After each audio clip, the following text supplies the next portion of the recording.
ఓం శ్రీ గురుభ్యో నమః. ఓం శ్రీకృష్ణ పరబ్రహ్మణే నమః. ఓం శుక్లాంబరధరం విష్ణుం శశివర్ణం చతుర్భుజం ప్రసన్నవదనం ధ్యాయేత్ సర్వవిఘ్నోపశాంతయే. శ్రీ భగవద్గీత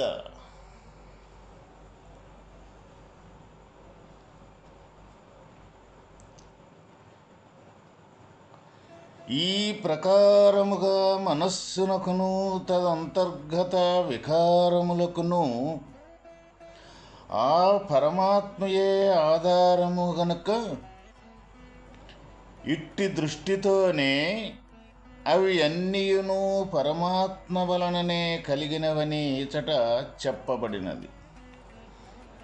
అంతియే కాని వాని సంబంధమైన కర్తృత్వము గాని ప్రేరకత్వము గాని ఆత్మకు భగవంతునకు లేదు. ఎందుకు అంటే సూర్యునకు జగత్క్రియలయందు గాని నాటక దీపమునకు నాటకమందు గాని కర్తృత్వము లేనట్లు. ఇక్కడ సూర్యుడకు జగత్క్రియలు అంటే సూర్యుడి యొక్క కాంతికి ఈ సృష్టిలో చేసే కార్యకలాపాలకి ఎలాంటి సంబంధము, ఎలాంటి కర్తృత్వము, ఎలాంటి బంధము లేదు. ఎందుకు అంటే ప్రకాశం అనేది తన స్వేచ్ఛగా తన యొక్క ప్రకాశాన్ని ప్రకాశిస్తూ ఉంటుంది అంతే. కానీ మనకి ఆ ప్రకాశం యొక్క ఆధారంతో సర్వక్రియలు జరుపుతూ ఉంటాము. అయితే ఆ ప్రకాశమంటూ లేకపోతే మనం ఏ పని కూడా చేయలేము. అందువల్ల ప్రకాశం యొక్క ఆధారంతో మనం సర్వకార్యకలాపాలు జరుపుతూ ఉంటాము. కాబట్టి అందువల్ల ప్రకాశం ఆధారమే కానీ ప్రకాశం మట్టికి నువ్వు ఫలానా ఈ పని చెయ్యి, ఈ పని చెయ్యకూడదు, ఈ పనే చెయ్యాలి, ఇటువంటి వ్యవహారమే నడపాలి అని ప్రకాశం ఎప్పుడూ కూడా మనకు చెప్పదు. ఆ ప్రకాశం ఆధారంతో ఎవరికి తోచిన పని వాళ్ళు చేస్తూ ఉంటాము. కానీ ప్రకాశం మట్టికి ఫలాని పని చెయ్యి అని ఎప్పటికీ చెప్పదు. అప్పుడు మనం చేసే ప్రతి ఒక్క కర్మకి, ప్రతి ఒక్క క్రియకి ప్రకాశం ఆధారమని ఏ విధంగా ఉంటుందో ఆధారంగా అదే విధంగా పరమాత్మ యొక్క స్వరూపము కూడా ఈ సమస్త ప్రాణికోటి మొత్తానికి కూడా ఆధారభూతముగానే ఉంటాడు. కాబట్టి అందువల్ల పరమాత్మ యొక్క ఆధారంతో మనం సమస్త క్రియలు జరుపుతూ ఉన్నాము అని చెప్పుకోవలసి వచ్చింది. కానీ వాస్తవంగా పరమాత్మ దేనికి ఎలాంటి సంబంధము లేదు. ఏ విధంగా అదే సూర్యుడి యొక్క ప్రకాశానికి మన క్రియలకి ఎలాంటి సంబంధము ఏ విధంగా ఉండదో అదే విధంగా పరమాత్మకి ఈ ప్రాణికోటికి ఏ విధమైన సంబంధము ఉండదు. అట్లని పరమాత్మ యొక్క ఆధారం అంటూ లేకుండా ఏ ప్రాణికోటి కూడా ఇక్కడ నివసించలేదు. అంటే సూర్యుడి యొక్క కాంతి, సూర్యుడి యొక్క ప్రకాశము అంటూ లేకుండా మనం ఏ పని ఏ విధంగా చెయ్యలేకపోతామో అదేవిధంగా పరమాత్మ యొక్క ఆధారం అంటూ లేకుండా మన ఈ జీవనోపాధి, మన కదలికలన్నీ కూడా ఒకటి కూడా జరగదు. ఇంకొక రెండో ఉపమానం ఏంటిదంటే నాటక దీపం. అంటే మనం ఒక నాటకాన్ని వేసేటప్పుడు ఆ నాటకానికి దీపం అనేది ఎంతో అవసరం. అంటే కాంతి అనేది ఎంతో అవసరం. ఆ కాంతి అంటూ ఉంటేనే నాటకములో మన ప్రదర్శన, ఆ నాటకంలో మన పాత్రలు అనేది ఏవైతే ఉన్నాయో అవి మొత్తం కూడా చూసే ఆడియన్స్కి తప్పనిసరిగా గోచరం అవుతూ ఉంటాయి. అంటే ఆ దీపం అంటూ కానీ లేకపోతే మనం ఎవరము ఎటువంటి పాత్ర వేసి ఆ పాత్ర పోషించటం అనేది జరగదు. జరిగినా ఒకవేళ అది ఎవరికి కూడా గోచరించదు. అయితే ఇక్కడ ఆ నాటకంలో వెలిగే దీపం అనేది, ఆ దీపము యొక్క కాంతి అనేది ఈ నాటకానికి ఎలాంటి సంబంధము లేదు. అట్లనే ఆ దీపమంటూ లేకపోతే ఈ నాటక క్రియలు అనేది ఎటువంటి పరిస్థితుల్లో కూడా జరగవు.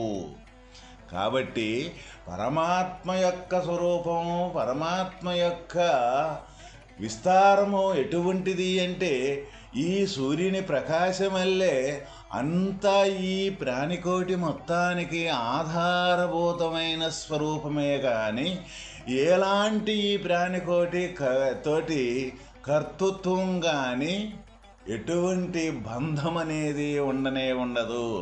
అటువంటి యొక్క స్వరూపం ఆధారంతో మనం తయారవటం కానీ, మన పుట్టుక కానీ, మన పోషణ కానీ, మన చివరికి లయం కానీ ఎన్ని ప్రక్రియలు జరుగుతూ ఉన్నాయి. ఈ పుట్టుక, పోషణ, లయం అనేది ఈ మూడిటి యొక్క క్రియల ఆధారంతో మనం మొత్తం కార్యకలాపాలు అంటే ప్రాణికోటి సముదాయం మొత్తం కూడా ఈ కార్యకలాపాలు జరుగుతూ ఉన్నాయి. అయితే పరమాత్మకి ఎలాంటి సంబంధం లేదు. ఒక సైడ్గా పరమాత్మ యొక్క ఆధారంతో మొత్తం జరుగుతూ ఉన్నాయి. అప్పుడు మన యొక్క బేసు, మన యొక్క ఆధారం, మన యొక్క సత్తా ఎవరిదంటే పరమాత్మ యొక్క సత్తా, మనది కాదు. అయితే ఇక్కడ మనం ఏం చేస్తూ ఉంటాము అంటే ఆ పరమాత్మ యొక్క సత్తా అని మనం మరుపు చెంది, మనం తెలియక మన సత్తాతోటే ఇది మొత్తం జరుగుతూ ఉందని మనం ఉర్రూతలు ఊగుతూ ఉంటాం. అది తెలుసుకోవటమే ఇక్కడ మానవుడి యొక్క కర్తవ్యము. మహర్షయ సప్త పూర్వే చత్వారో మనవస్తద మద్భావామానసాజాత ఏషాం లోక ఇమా ప్రజా. లోకమునందు ఈ ప్రజలు ఎవరి యొక్క సంతతి అయి ఉన్నారో అట్టి పూర్వీకులైన సప్త మహర్షులున్ను, సనకాదులైన 9 దేవర్షులున్ను, మనువులు 14 నా యొక్క భావము దైవభావము గలవారై నా యొక్క మనస్సంకల్పము వలననే పుట్టిరి. ఎవరైతే ఈ లోకమునందు ప్రజలు ఎవరి యొక్క సంతతి అంటే ఈ లోకములో ఈ ప్రజలు ఎవరైతే ఉండారో ఈ ప్రజలు మొత్తం కూడా ఎవరి సంతతి అయి ఉండారు అంటే ఆది యొక్క పురుషులు, ఆది యొక్క మూల పురుషులు ఎవరై ఉన్నారు అంటే సప్త ఋషులు 7, సనకాదులు 4, మనువులు 14 మంది. వీరందరూ చాలా పూర్వీకులు. వీరు భగవంతుని యొక్క సంకల్పముచే ఉద్భవించిన వారు.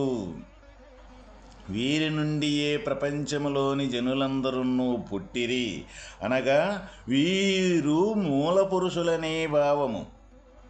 వీరందరూ భగవద్భావము కలిగి ఉన్నవారే అయ్యున్నారు అనగా భగవద్భక్తి ఆత్మజ్ఞానము కలిగి ఉండిరనే అర్థము.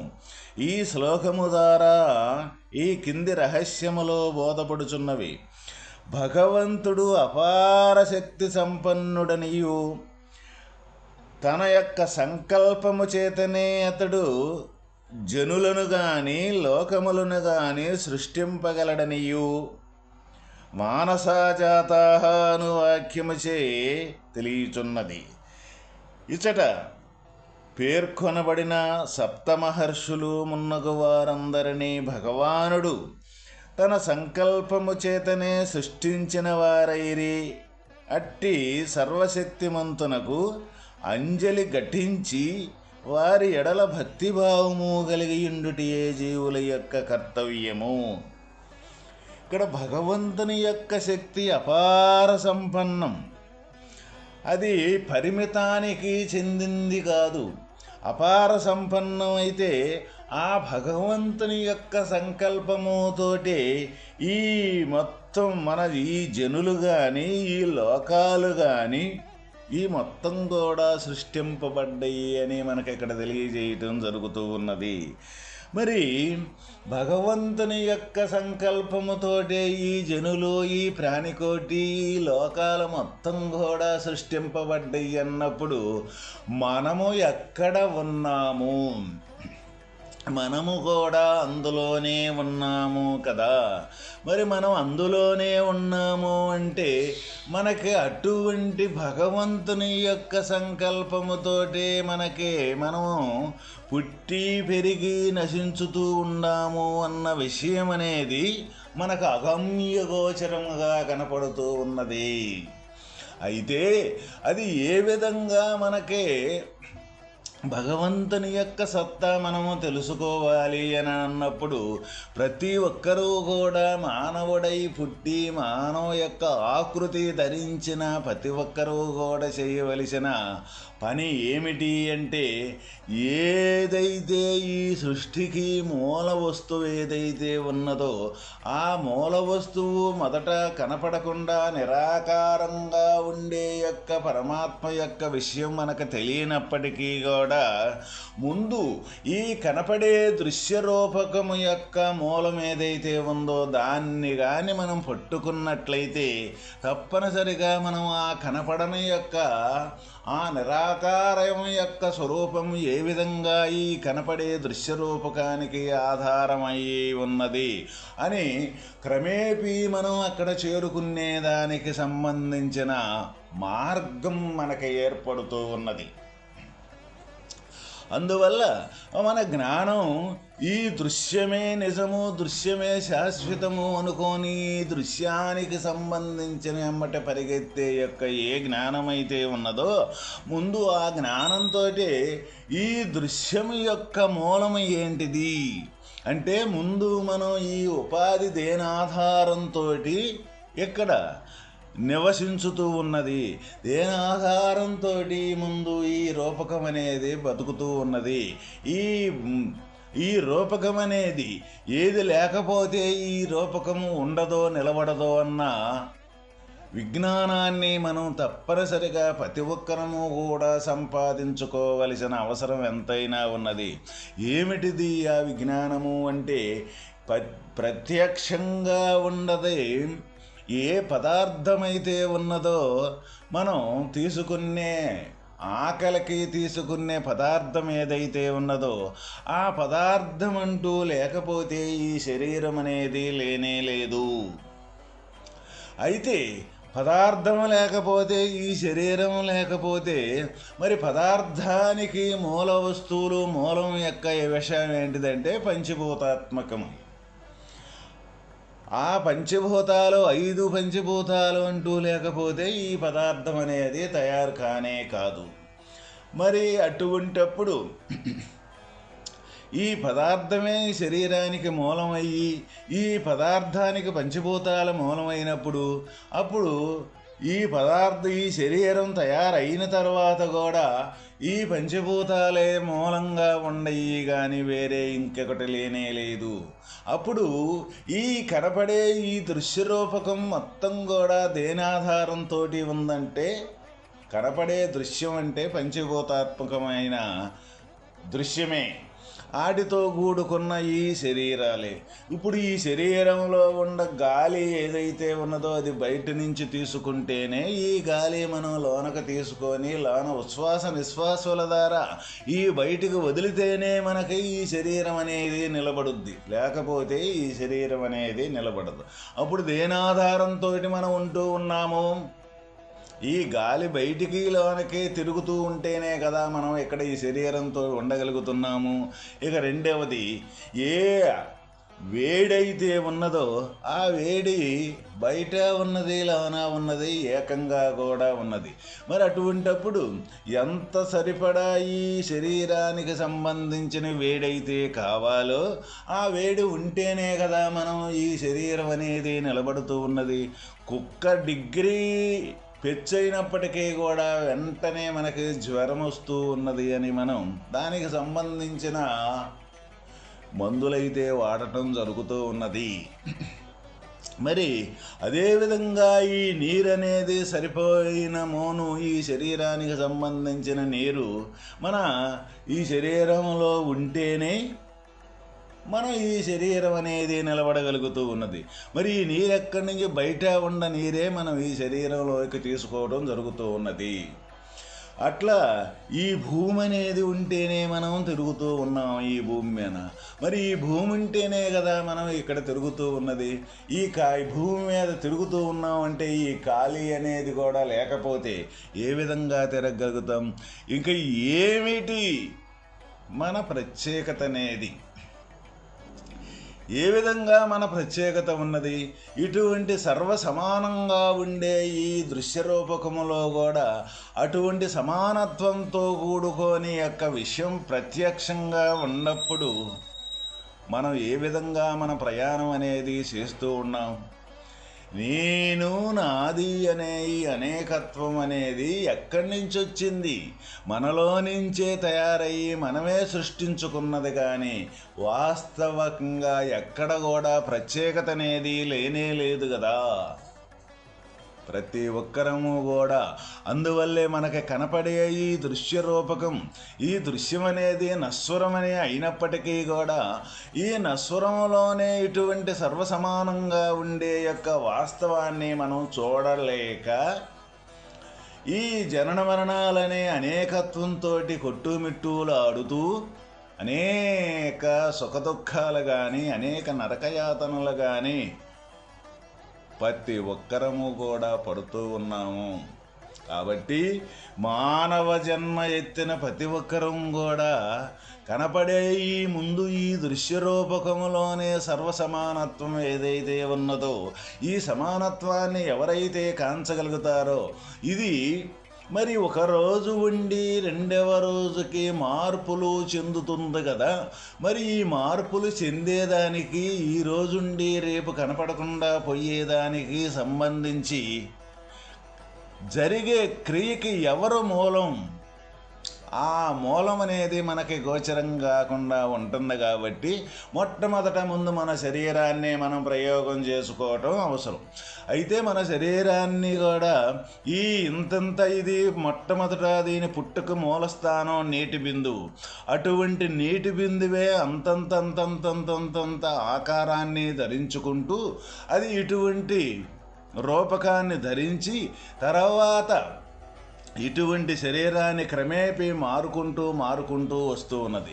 ఈ మార్పు అనేది ఏ విధంగా జరుగుతూ ఉన్నది అని ఎవరైతే ఈ బయట దృశ్య రూపకానికి సంబంధించిన సర్వసమానత్వాన్ని చూడగలుగుతారో, తను ఎప్పుడైతే ఈ అంతర్గతంగా వెళ్ళగలుగుతారో ఈ అంతర్గతములో జరిగే ప్రతి ఒక్క కదలిక మొట్టమొదట ముందు మన సంకల్పం యొక్క బేస్ తోటే ఈ ప్రపంచానికి బయటికి రావటం జరుగుతూ ఉన్నది. అయితే ఆ సంకల్పం కూడా మనకి గోచరమవుతూ ఉన్నది. కాబట్టి ఈ సంకల్పం కూడా ఎక్కడ పుట్టింది, దీనికి ఆధారం ఎవరు అన్న సంగతి, ఈ సంకల్పాన్ని కానీ మనం చూడగలిగితే అప్పుడు జ్ఞానంతో సంకల్పాన్ని చూసినప్పుడు ఈ సంకల్పం అనేది లేకుండా పోతూ ఉన్నది. అటువంటప్పుడు మిగిలి ఉండే యొక్క శేష స్వరూపం ఏదైతే ఉందో ఈ జ్ఞాన స్వరూపం, ఆత్మస్వరూపం. అట్లా ఈ బయట దృశ్యానికి సంబంధించిన సమానత్వం, ఈ సమానత్వం బయట ఏదైతే ఉన్నదో ఈ అంతర్గతంగా ఈ కదిలే ఈ మార్పులు చేర్పులు, ఈ పుట్టుక, ఈ పెరగటం, మరణించటం, ఈ మొత్తం కూడా ఏ నిరాకారం యొక్క స్వరూపం దగ్గర నుంచి సంకల్ప రూపకములో కదిలి ఈ సంకల్పంతో ఈ బ్రహ్మాండాలు మొత్తం కూడా సృష్టి అవుతూ ఉన్నాయి అన్న విధానాన్నే మనకి ఇక్కడ భగవానుడు తెలియజేస్తున్నారు. అందువల్ల ప్రతి ఒక్క మానవుడు కూడా తన స్వస్వరూపాన్ని పొందాలి, స్వరూపాన్ని పొందాలి అంటే ఈ విధంగా సమానత్వాన్ని ఉండే స్థితిని ఏదైతే ఉందో దాన్ని కాంచటమే తన స్వరూపాన్ని పొందటం. ఓం తత్ సత్.